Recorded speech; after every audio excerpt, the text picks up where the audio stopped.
तो एक बार फिर आप सभी का स्वागत है यूपीएससी पीवाईक्यू सीरीज में। और ये एपिसोड फर्स्ट है। एपिसोड फर्स्ट इसलिए क्योंकि हम इसमें पॉलिटी का सेक्शन चालू कर रहे हैं। और पॉलिटिक्स सेक्शन में जहाँ से हमारा संविधान स्टार्ट होता है, प्रस्तावना या प्रियम्बल, प्रियम्बल से हम स्टार्ट करेंगे, जिसमें 2011 से लेकर 2023 तक के क्वेश्चन को देखेंगे।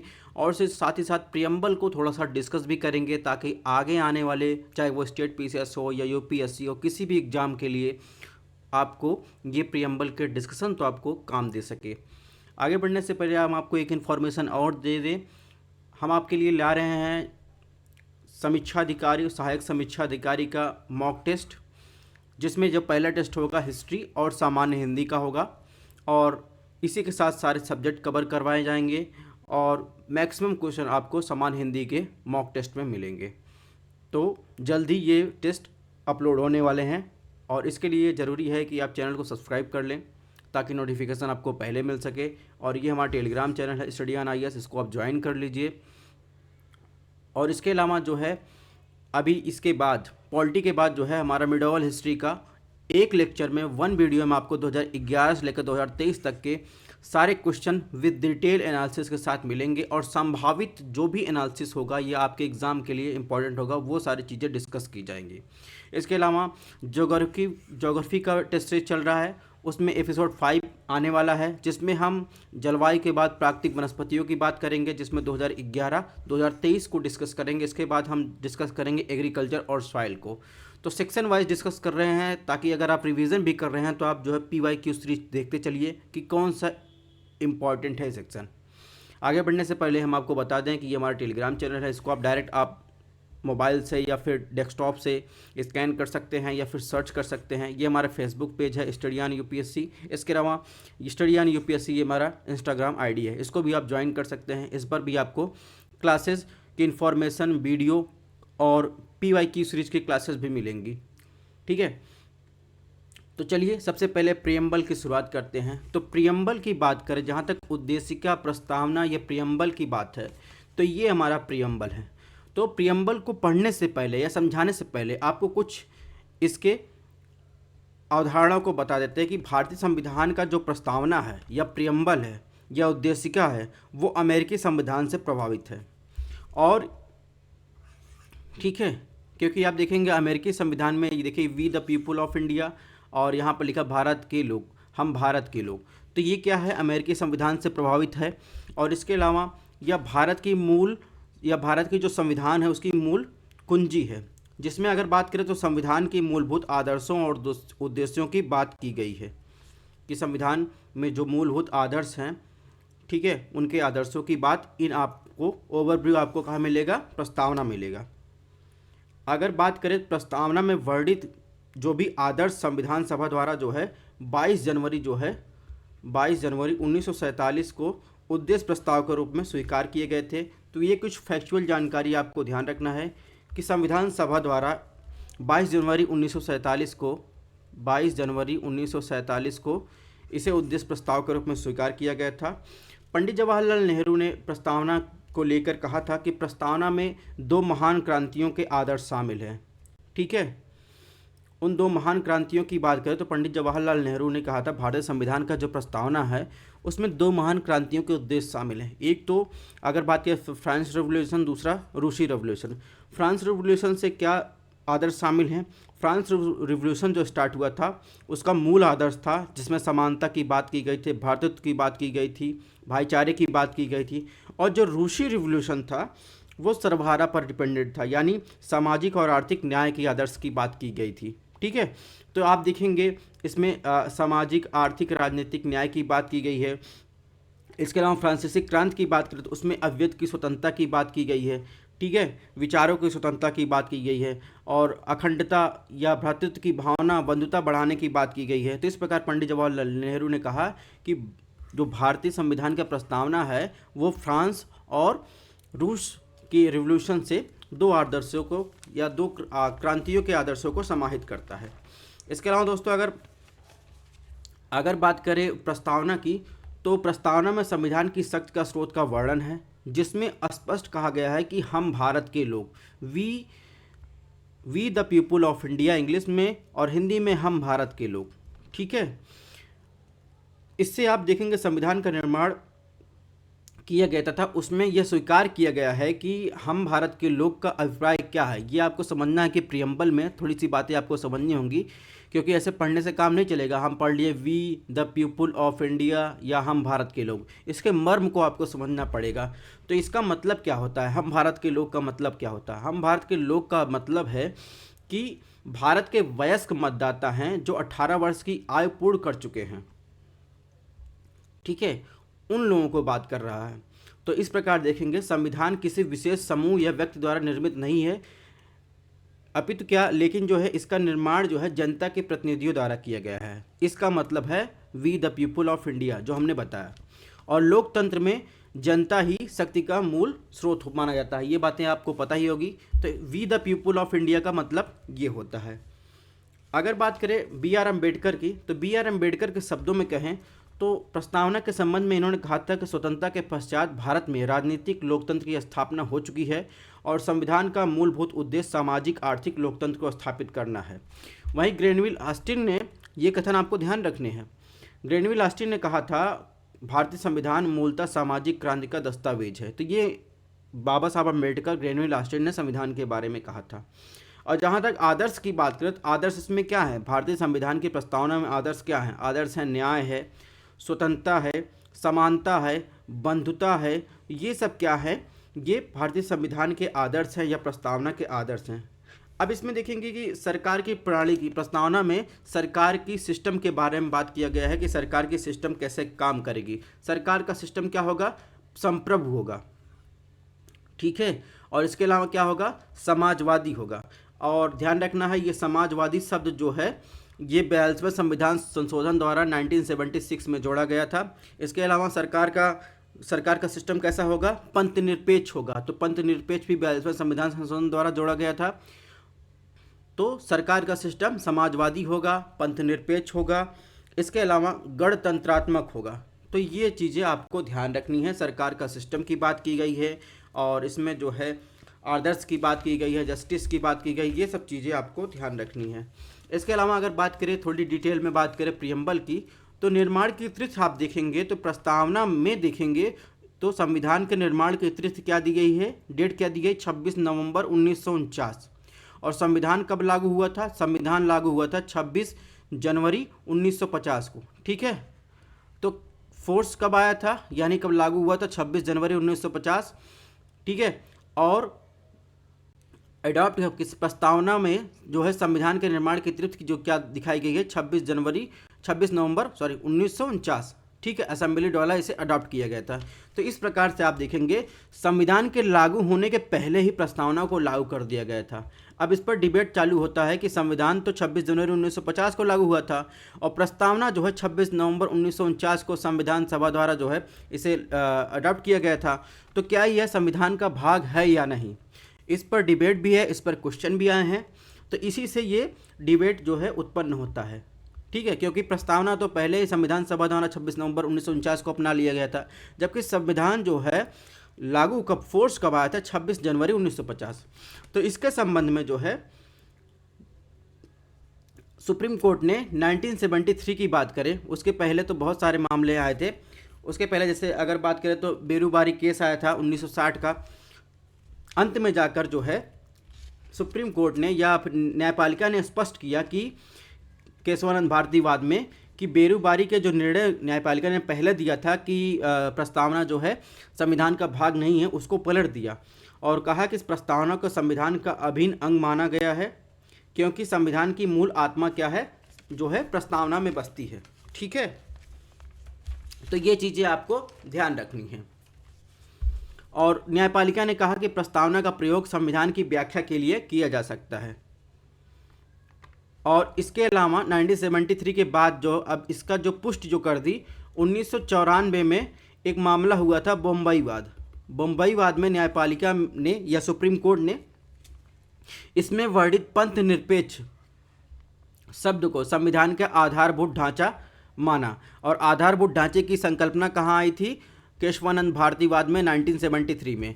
और इसी को जो है 1994 में जो है आप देखेंगे बम्बईवाद में पंथ निरपेक्ष शब्द को जो है क्या मान लिया न्यायपालिका ने, संविधान का आधारभूत ढांचा। इससे और मजबूती प्रदान हो जाती है कि प्रस्तावना जो है संविधान का भाग है, प्रस्तावना को संशोधन भी किया जा सकता है।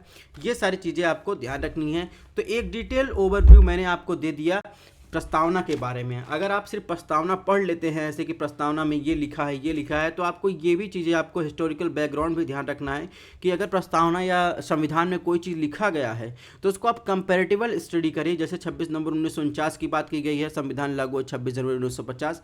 इसी से जो है डिबेट, बहुत सारी चीज़ें चालू हो जाती हैं। अब कुछ चीज़ें देख लेते हैं। जैसे अगर आप देखेंगे कि संविधान में क्या क्या लिखा गया है, हम भारत के लोग भारत को संपूर्ण प्रभुत्व संपन्न समाजवादी और पंथ निरपेक्ष, ये क्या है 42वां संविधान संशोधन 1976 द्वारा इसको और स्पष्ट किया गया। लेकिन अगर मूल संविधान, मूल प्रस्तावना की बात करें 1976 के पहले जो है, तो उसकी संरचना कैसे थी, हम भारत के लोग एक प्रभुत्व संपन्न लोकतंत्रात्मक गणराज्य बनाने के लिए, ठीक है, नागरिकों को क्या देते हैं, न्याय देते हैं। कितने प्रकार की न्याय की बात की गई है इसमें, सामाजिक, आर्थिक, राजनीतिक, 3 प्रकार की न्याय की बात की गई है। स्वतंत्रता देते हैं, स्वतंत्रता कौन कौन स्वतंत्रता देंगे, ठीक है, विचार की, अव्यक्त की, विश्वास की, धर्म की, उपासना की स्वतंत्रता देंगे। 5 प्रकार की स्वतंत्रता की बात की गई है। और समता या समानता की बात की गई है, तो 2 प्रकार की समता की बात की गई है, प्रतिष्ठा और अवसर। यहाँ पर कहीं भी राजनीतिक, आर्थिक समानता की बात नहीं की गई है। तो ये कुछ कीवर्ड है, ये आपको ध्यान रखना है। इससे क्वेश्चन भी स्टेट पीसीएस में 2018 में पूछा गया है, उसको आगे डिस्कस करेंगे। तो ये सब चीज़ें आपको ध्यान रखना है। इसके अलावा 2023 में यूपी पीसीएस में पूछा गया कि संविधान जो है कब जो है इंटैक्ट या फोर्स जो है अडॉप्ट किया गया। तो इंटैक्ट की बात जहाँ तक है, तो इंटैक्ट जो है यानी अडॉप्ट किया गया कॉन्स्टिट्यूशन असेंबली द्वारा 26 नवंबर 1949 को, और कब लागू हुआ 26 जनवरी 1950 थी। ये डेट भी आपको ध्यान रखना है। कुछ की वर्ड भी इंग्लिश और हिंदी दोनों ध्यान रखना है, ठीक है। तो यहाँ पर लिखिए enact and give to ourselves this constitution, ठीक है। तो इसमें 26 नवंबर 1949 की बात की गई है, तो 26 नवंबर 1949 ही इसमें ऑप्शन सही होगा अगर यूपी पीसीएस 2023 में ये क्वेश्चन पूछा गया था। इसके अलावा यहाँ पर देखिए बी आर अम्बेडकर क्या थे, उनको जो है 29 अगस्त 1947 को ड्राफ्टिंग कमेटी का चेयरपर्सन नियुक्त किया गया था। अब बात करते हैं 2017 में, 2011, 12, 13, 14, 15 में डायरेक्ट प्रीएम्बल से क्वेश्चन नहीं आया है। 2017 में जो है प्रीएम्बल से क्वेश्चन आया, उसमें पूछा गया दोस्तों कि निम्नलिखित उद्देश्यों में से कौन सा एक भारत के संविधान की उद्देशिका या प्रीएम्बल में संविष्ट है, संविष्ट नहीं है यानी शामिल नहीं है। इन चारों में से संविधान की उद्देशिका में कौन शामिल नहीं है, विचार की स्वतंत्रता, आर्थिक स्वतंत्रता, अव्यक्त की स्वतंत्रता, विश्वास की स्वतंत्रता। तभी आपको मैंने बताया था स्वतंत्रता कितने प्रकार की दी गई है, स्वतंत्रता जो है 5 प्रकार की दी गई। यहाँ पर देखिए स्वतंत्रता की बात की गई है, विचार, अव्यक्त, विश्वास, धर्म, उपासना। तो यहाँ पर कहीं भी आप देख रहे होंगे आर्थिक स्वतंत्रता की बात नहीं की गई, जबकि जस्टिस में देखेंगे तो जस्टिस में सामाजिक, आर्थिक, राजनीतिक न्याय की बात की गई है। तो इस प्रकार दोस्तों इसमें जो है ऑप्शन बी सही हो जाएगा। इसके बाद 2017 में ही क्वेश्चन पूछा गया, भारत के संविधान निर्माताओं का मत निम्न में से किसमें प्रतिबिंबित होता है। अभी मैंने जब प्रीएम्बल के बारे में आपको डिस्कस कर रहे हैं, ओवरव्यू दे रहे थे, ऐतिहासिक पृष्ठभूमि बता रहे थे, तो हमने बताया कि सुप्रीम कोर्ट ने जो है बेरुबारीवाद को पलटते हुए जो है, या पहले भी जो है प्रस्तावना जब लागू किया गया था, तो इसमें जो है आप देखेंगे कि पंडित जवाहरलाल नेहरू की बात हो या और सबकी बात हो, उन्होंने कहा था कि उद्देशिका ऐसा दस्तावेज है या प्रतिलिपि है जिसमें संविधान की जो है, संविधान का जो मूल दर्शन है वो प्रतिबिंबित होता है। इसमें ऑप्शन ए जो है उद्देशिका जो है सही हो जाएगा। अब बात करेंगे 2018 में यूपी पीसीएस में पूछा गया, जिस क्वेश्चन का हम बात कर रहे थे, तो इसमें क्वेश्चन दिया गया था भारत के संविधान की प्रस्तावना में कितने प्रकार के न्याय और स्वतंत्रता, समानता, भ्रातृत्व का उसी क्रम में उल्लेख किया गया है, ठीक है। तो आपको देखना है। तो जस्टिस की बात मैंने बताया, जस्टिस जो है 3 प्रकार की दी गई, सामाजिक, आर्थिक, राजनीतिक, धर्म। स्वतंत्रता की बात 5 प्रकार की गई है, और समानता की बात 2 प्रकार की गई है। तो पहले कौन न्याय की बात कर रहा था, न्याय देखिए 5 प्रकार, ठीक है। स्वतंत्रता जो है आप देखेंगे, न्याय जो है कितने प्रकार की है, न्याय 3 प्रकार की है। तो इसमें देखिए न्याय जो है 3 प्रकार की हो जाएगा, सामाजिक, आर्थिक, राजनीतिक, ठीक है। तो इसमें देखिए न्याय में देखिए कोई पहले ऑप्शन में जो है 3 नहीं है। इसके अलावा देखेंगे स्वतंत्रता जो है 5 प्रकार की गई है, समानता 2 प्रकार, भ्रातृत्व जो है 1 प्रकार की बात की गई है। इसमें जो है ऑप्शन ए सही हो जाएगा। इसके अलावा 2019 में यूपी पीसीएस में पूछा गया भारतीय संविधान की प्रस्तावना का विधिक स्वरूप क्या है। ऑप्शन ए यह लागू किया जा सकता है, ऑप्शन बी यह लागू नहीं किया जा सकता, ऑप्शन सी विशेष परिस्थितियों में लागू किया जा सकता, ऑप्शन डी उपरोक्त में से कोई नहीं। तो आपको बताना है कि भारतीय संविधान की प्रस्तावना का विधिक स्वरूप क्या है। तो जहां तक दोस्तों विधिक स्वरूप की बात है, तो इसमें आप देखेंगे कि ये संविधान का भाग है, लेकिन किंतु से अन्य भागों से स्वतंत्र होकर उसका कोई विधिक प्रभाव नहीं है। ठीक है,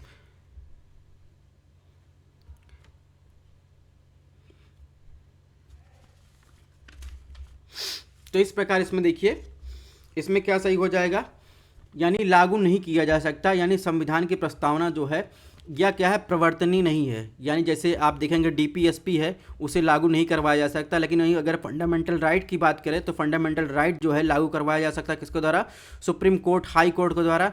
लेकिन राज्य के नीति तत्व की बात है तो ये सरकार की नैतिक जिम्मेदारी बनती है, इस पर सुप्रीम कोर्ट हस्तक्षेप नहीं कर सकता। वैसे ही प्रस्तावना में जो मूलभूत उद्देश्य की बात की गई है, न्याय की, स्वतंत्रता की, समानता की, ये सब चीज़ें जो है या सरकार के सिस्टम कैसे काम करेगा, तो आप देखेंगे डीपीएसपी से मिलता जुलता है, तो इसे जो है प्रवर्तनीय नहीं है, यानी लागू नहीं करवाया जा सकता। ठीक है, और विशेष परिस्थितियों में भी लागू नहीं किया जा सकता। ठीक है, इसमें इस प्रकार देखेंगे, इसमें केवल ऑप्शन बी सही है। तो आप डीपीएसपी को ध्यान में लेकर चलिए, वही सारी चीज़ें, जस्टिस की, स्वतंत्रता की बात की गई है, तो ये सब चीज़ें जो है लागू नहीं किया जा सकता। ठीक है, वो सुप्रीम कोर्ट द्वारा या हाई कोर्ट द्वारा, कोई भी न्यायपालिका द्वारा लागू नहीं करवाया जा सकता। हाँ, लेकिन व्याख्या के लिए जो है इसका प्रयोग किया जा सकता है। अब बात करेंगे प्रियम्बल में 2020 में क्वेश्चन पूछा गया। 2020 में क्वेश्चन पूछा गया भारत का संविधान के उद्देश्य क्या, यह प्रियम्बल के बारे में। भारत का संविधान का भाग है किंतु कोई विधिक प्रभाव नहीं रखता। ऑप्शन बी संविधान का भाग नहीं है और कोई विधिक प्रभाव नहीं रखता। ऑप्शन सी संविधान का भाग है और वैसा ही विधिक प्रभाव रखता है जैसा कि कोई अन्य भाग। ऑप्शन डी संविधान का भाग है किंतु उसके अन्य भागों से स्वतंत्र होकर इसका कोई विधिक प्रभाव नहीं होता। अगर आप ध्यान से सुने होंगे, जब हम प्रियम्बल की व्याख्या कर रहे हैं, हिस्टोरिकल बैकग्राउंड की बात कर रहे थे, जब हम सुप्रीम कोर्ट के ऑर्डर या न्यायपालिका के ऑर्डर की बात कर रहे थे केशवानंद भारतीवाद में, तो उसमें उन्होंने माना था कि संविधान की व्याख्या के लिए प्रस्तावना का जो है सहारा लिया जा सकता है। यानी संविधान का भाग प्रस्तावना है किंतु अन्य भागों को स्वतंत्र होकर उसका कोई विधिक प्रभाव नहीं है। ठीक है, ऑप्शन डी जो होगा इसमें सही होगा। ठीक है, और सुप्रीम कोर्ट ने यह न्यायपालिका ने यह माना था प्रस्तावना में संविधान की शक्ति का स्रोत का वर्णन नहीं है, परंतु प्रस्तावना संविधान का भाग है। तो ये कुछ की टर्म है, ये आपको ध्यान रखना है जब आप क्वेश्चन को सॉल्व करें, तो दिमाग शांत करके सॉल्व करें। इसके अलावा 2021 में क्वेश्चन पूछा गया 26 जनवरी 1950 को भारत की वास्तविक संवैधानिक स्थिति क्या थी, उद्देशिका के संबंध में पूछा गया था। यानी अगर बात करें तो इसमें 1950 के तक की बात किया है, यानी 42वें संविधान संशोधन 1976 में जो अमेंडमेंट करके जो है समाजवादी, पंथ निरपेक्ष वर्ड जोड़े गए थे, इन सबको हटा दें तो 1950 26 जनवरी 1950 के भारत की वास्तविक संवैधानिक स्थिति आपको समझ में आ जाएगी। तो 1950 में लोकतांत्रिक गणराज्य, संपूर्ण प्रभुत्व लोकतांत्रिक गणराज्य, संपूर्ण प्रभुत्व पंथ निरपेक्ष लोकतांत्रिक गणराज्य, संपूर्ण प्रभुत्व समाजवादी पंथ निरपेक्ष लोकतांत्रिक गणराज्य। जहाँ तक ऑप्शन डी की बात है तो इस 42वें संविधान संशोधन द्वारा समाजवादी पंथ निरपेक्ष जैसे शब्द जोड़े गए थे। ठीक है, तो इसमें ऑप्शन डी गलत हो जाएगा। और देखिए पंथ निरपेक्ष इसमें शामिल, ये भी गलत हो जाएगा।